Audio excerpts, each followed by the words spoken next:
Are you Medusa? Because when I look into your eyes, I just freeze and can no longer breathe or move because your beauty just takes me away. What's up, guys? Welcome back to Radiant Tale. Ion can't even look us in the eyes. He's ashamed of something, and we're gonna find out what. You're an outsider. Why the heck would we let you produce our show? It's a profitable proposal for you too. Don't forget that I'm an arena owner, which means that I have some influence in the city. I can get you permission to use the Coliseum and even take over promotion for you.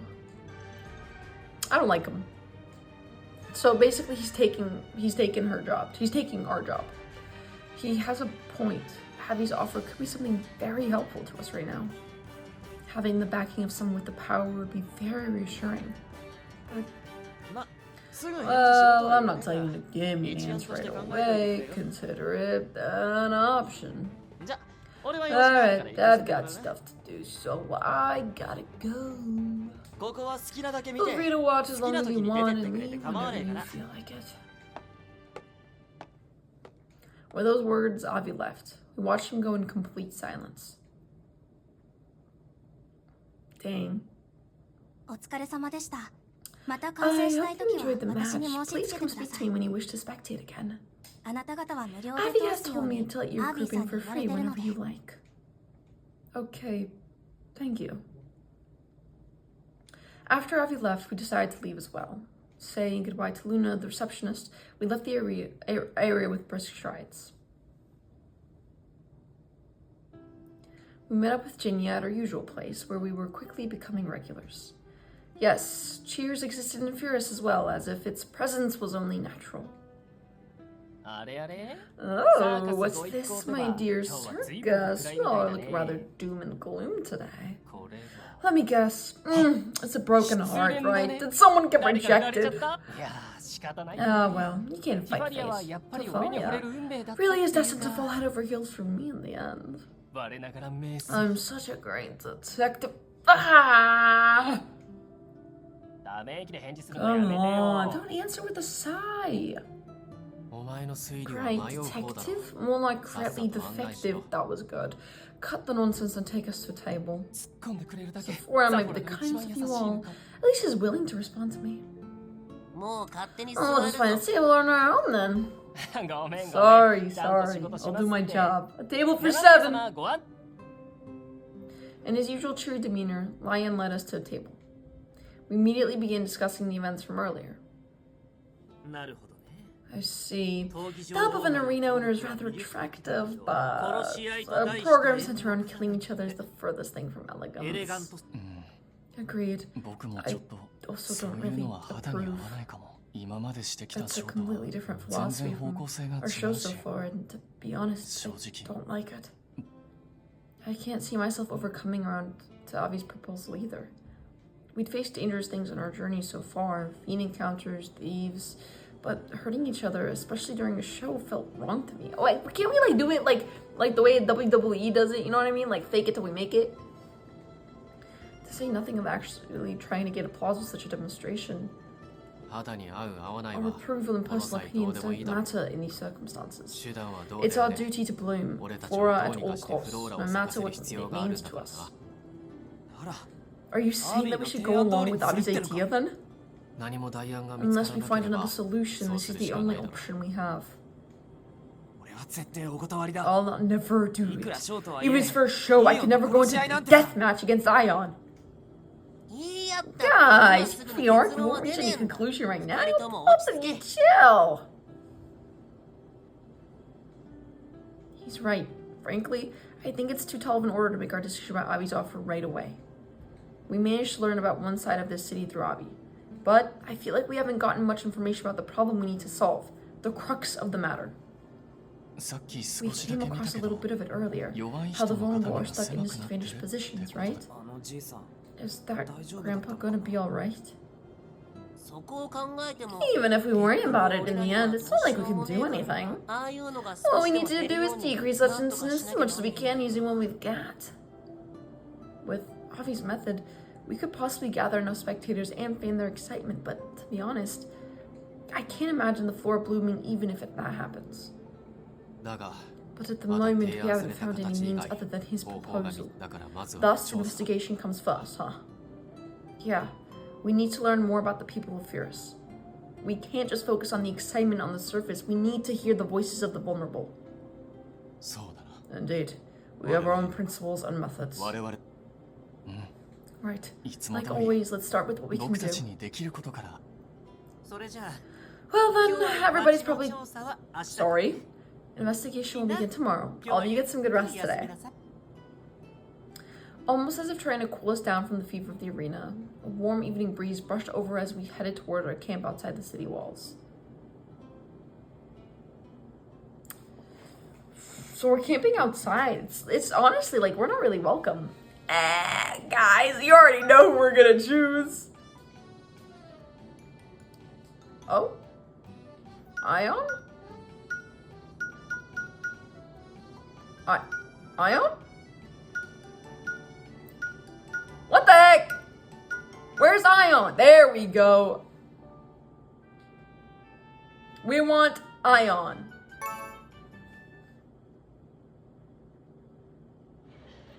In the early afternoon, the day after we decided to investigate Furus as a team, I was wandering around the commercial area of the inner ring. Something smells really nice over there. Lured by the delectable aroma, I pressed on. In a passage near the entrance to one of the arenas, vendors were gathered around with the small wagons, selling light meals. I'd gotten a glimpse yesterday, but this time I took the chance to explore. These vendors must gather around arenas with upcoming tools. Even brick and mortar shops were mostly built near the arenas. Hello there. Excuse me. May I have one of those toasted sandwiches? What a rare customer we got here. Here you go. Thanks for choosing us. At first, I was puzzled as to why he called me rare. But after I purchased the sandwich, distanced myself, and observed the shops once more, oh, wow. Men everywhere. I'd taken note of the bustling business here, but upon a second look, the customer base was very homogeneous. Almost all were men. Where are the women and children? Pondering that, I walked on. We're about to get harassed. I have a feeling. I spotted a familiar figure ahead of me in the passage and halted my footsteps. That's a performing troupe backed by the government going around entertaining people. When I heard you were part of it, I thought it was one big joke. I am aware that it does not suit me. I'm surprised they even let you. Did they find the ring or something? No. Unfortunately, the search is still in progress. And they gave you permission to travel around despite that? Personally, I would prefer it to stay missing forever, but considering its significance, that cannot be allowed. Yeah, sounds about right. No matter what we think about it, it's one of the national treasures using coordinations and all. Indeed. Well, since we go way back, I'll keep an eye out for the ring on my side whenever I can. The city especially hates Big Brother right now. So, as an insider, it'll be easier for me to probe around. Please do. Thank you. Still, it's rather dangerous that they don't know where the ring is. Those circus guys sure have guts letting you in. Didn't anyone object? No, other than Shinya. Other than our leader, no one else is aware. What? Of what? According to the group, disclosing unneeded information would only be cause for discord, so it is better kept secret. And so, you're going along with that and hiding your past, huh? Are you that against them finding out? Ring? Past? What in the world are they talking about? Tafalia, keep up! Of course they're talking about the ring! Though I felt guilty for listening in, I continued to peek at them. What are you doing? It's Luna. Ew! I don't think I warrant such a reaction. Sorry, I was in deep thought. You were the receptionist at the arena. Luna, was it? Yeah, do you have business with Avi? If you need him, I can call him over. Nah, it's fine. I was only passing by. Did you just finish work perhaps? You're very admirable going to work at your age. I had started helping out at library when I was about as old as her, but usually people wouldn't start their first official job until around my current age. I don't know about in other cities, but this is normal in Ferris. Almost everyone my age has jobs. Even the age people start working is completely different between cities, huh? Once again, I experienced a sense of culture shock. To add to the impression I'd gotten when she'd attended to us the day before, she was rather mature and detached for her age. I thought children were usually much more excitable. How do I put it? She feels much older than she looks. As I thought about her, Luna shrugged and spoke in a subdued whisper. Plus, I don't have a family. I can't live if I don't earn money. Dude, I feel like she's Tafalia. Like, I think maybe her parents died and maybe she's detached, like Tafalia was. Oh, I see. My gaze drifted downward, but Luna just looked at me with the same cool eyes. Save the pity, if that's what this is. There are lots of people like me. No, it's not pity. It's just... we're the same. I don't have parents either. Really? Yeah. They passed away when I was a child. I'd intended to say that in a matter-of-fact way, but I wasn't confident that I'd managed to suppress my emotions. My memories of my parents were disjointed, vague fragments from far away in the past. Right now, I had a precious family in Spiria and Rady, but whenever I recalled my parents, my chest still felt tight. Give me your hand. Luna spoke to me in a gentle voice as I cast my eyes down. Puzzled, I offered her my hand. She drew a mysterious triangle symbol onto my hand with her finger. This is a spell that my gladiator Papa taught. It'll make you great. A triangular mark on Luna's dad's arm. Luna said drawing the symbol on her palm gave her courage. It's called the symbol of bravery. This symbol was on Papa's arm, too. You'd teach me such a precious spell? I usually don't teach anyone, but we're Karmans with our mama and papa, so I'll make an exception. Because you seemed really sad just now. Thank you, Luna. I was elated to receive such compassion. Moved by her gesture, I clasped the hand that she drew on and squeezed it as I thanked her. You're welcome. Luna smiled as she replied. A young girl who works as a receptionist at Ferris' Arenas. Ever since her gladiator father died, she had been living alone and reciting the bravery spell he taught her. She and our heroine quickly strike up a bond because they are both orphans. At first, she seemed so aloof, but when she smiles, she's just like any other girl her age, and she's adorable. I'd come across all kinds of people, both at library and during our journey, but for some reason, Luna seemed to have earned herself a special corner of my heart. Has she not met many orphans? I feel like maybe they have the same backstory of being detached to Thalia. What are you doing here? They must have finished the discussion because Ayan and Avi were now approaching us. Pretty rare to see Luna having a little chat with someone. Lunch break should be over soon, by the way. Right, I'll get back to work. See you again, Thalia. Okay, thanks, Luna. Later, Zion. See you. Let's talk. After Avi and Luna left, Ayan and I decided that we might as well wander around the city together. Hello, everyone! Our fried chicken's popping up and tastes divine. And listen to this: for every 3 pieces you buy, you'll get a special ticket to an A-rank gladiator duel. The gladiators are random, but they're all A-rank. You just know it'll be a good show. Don't miss out on our special offer. What's all that A-rank stuff about? That is a gladiator rank. Gladiators are ranked depending on their strength into A rank, B rank, and C rank. The stronger the gladiator, the more expensive their services are.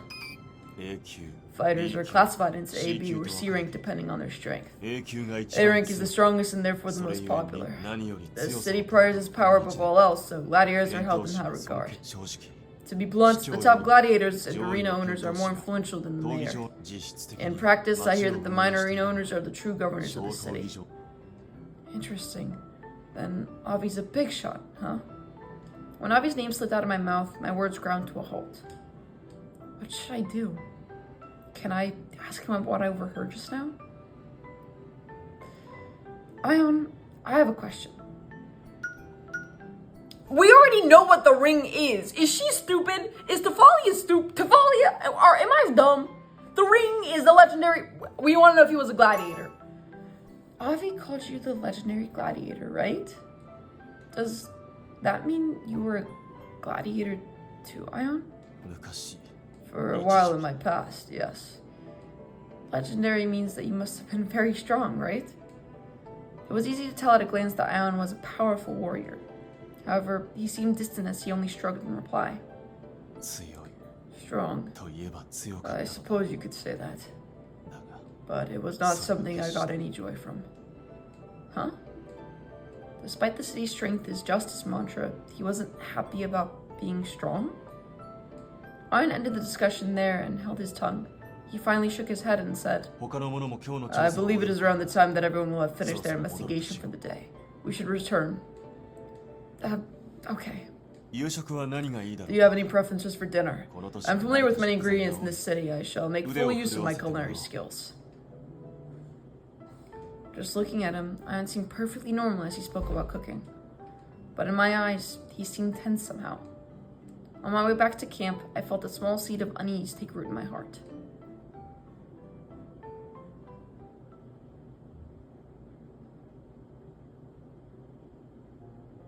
At night, several days later.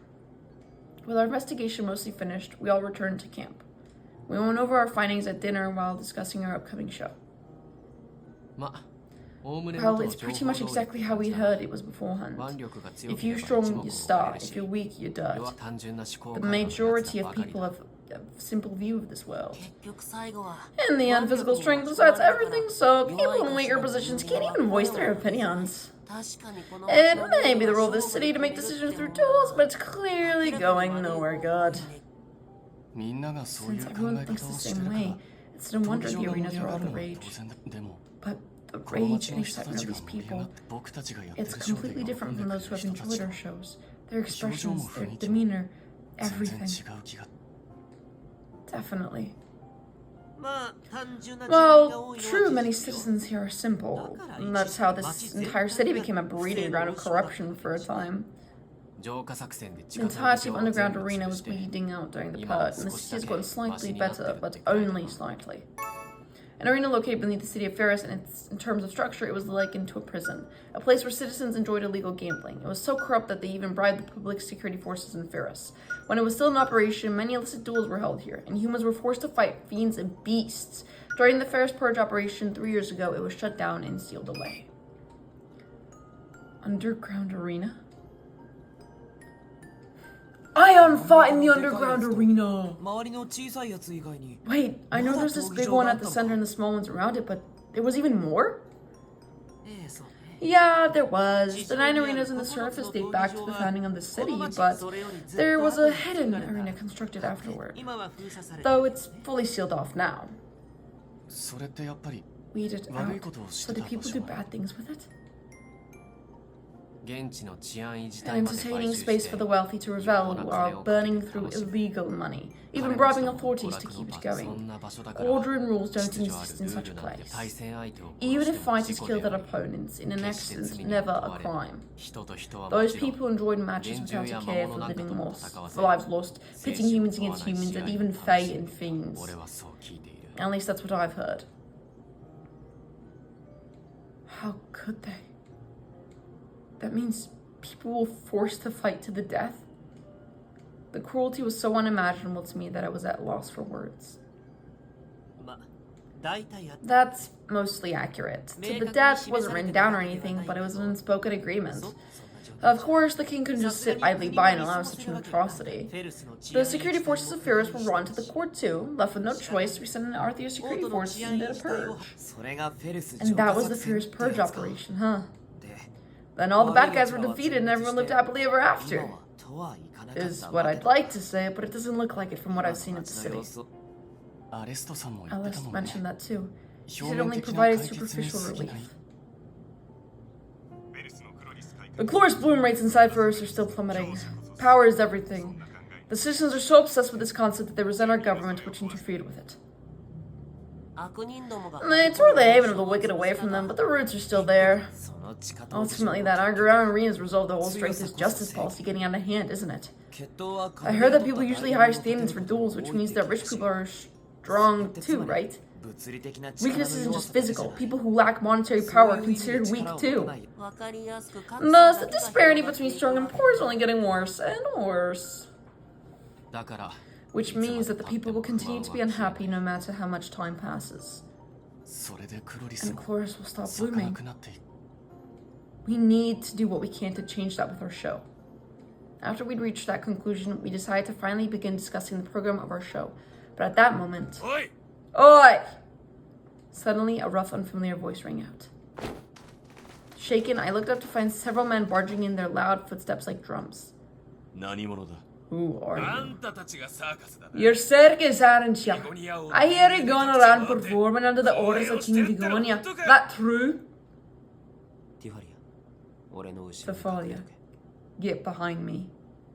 Oh my god! I love it when Rainy comes out to play. Okay. It is very true, yes. And what business do you have with us, I'm warning you for your own good. Get out of the city right now. What? Who are you to show up out of nowhere and tell us to leave? I believe we haven't done anything wrong here. You intruded upon us forcefully without warning. Did you really think we'd listen? A normal person would explain themselves first. Don't mess with me, you know what I'm talking about. You're from the capital, that's why. I won't ever forget how these bastards from the capital came and destroyed our lives 3 years ago. You mean the Ferris Purge operation? Yeah, that purge! Nobody wanted a so-called purge, damn it! You're all from the government, aren't you? Then you're our enemies. Get out, outsiders. Thus, please be cautious. Unlike all the previous cities advertising the fact that you work for the government might have adverse effects on your success. Alice told us as much. Until now, we hadn't told anyone that we worked for the government, and I thought I'd understood what I was getting into. But I was too naive. I'd only realized the true meaning of those words after hearing those people yell at us. Listen up. I worked under a fee merchant that sold into the underground arena. I lost my job after the purge, and my wife ran away. I used to supply weapons to the underground arena. Now business is in shambles. The government meddled with our city and did something nobody here wanted, damn it! Saved by the government? No one will want to see such a joke. Get out of here right now! As the men hollered, they grew increasingly worked up, their volume climbing. If this continues, it's going to get even worse, but what should I could only wonder, lost as to what would help, but then... Your anger is misdirected. Though we have been sent by the king, we are not Arthur's security forces. If you are impassioned enough to make so many complaints to us, I suggest speaking with an organization that can address your needs. What are you... You claim that your life would be prosperous if the underground arena was left intact. But that is a mistaken assumption as well. Most of the money flowing inside that arena went into the pockets of influential people. If the underground arena were still around today, your lives would be much worse than they are now. Ian spoke in a neutral tone as the men stared at him. When their brains finally caught up, their faces turned red and they screamed at him. Shut up! Outsider, you don't know anything! The men lunged forward in an attempt to grab Ion, but he easily brushed them off. No, I am not an outsider. His hand moved towards his right eye and slowly peeled away his eye patch.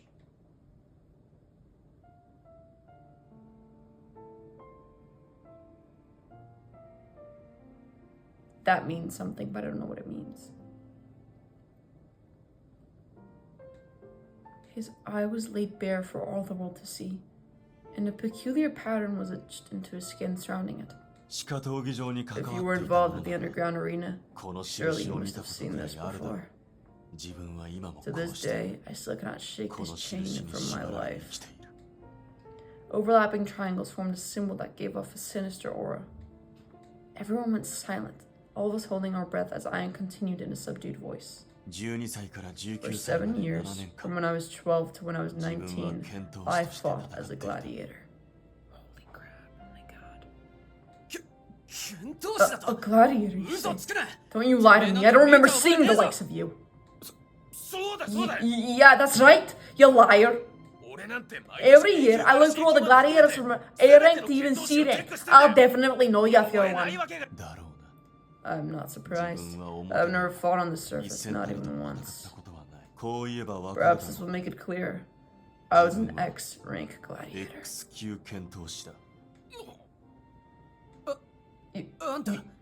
You were a gladiator slave in the underground arena? I was. I was sold to the underground arena when I was a child, and I fought as a slave starting that day. A total of 27 slaves were bought in the same year. Every single one of us desired the collapse of the underground arena. However, in the end, I was the only one who lasted long enough to witness it. Everyone else perished. I repeat, the underground arena is something that should not exist in this world. An spoke without inflection. He wasn't goading them nor accusing them. He sounded like he was only stating a fact. But that made his story all the more harrowing.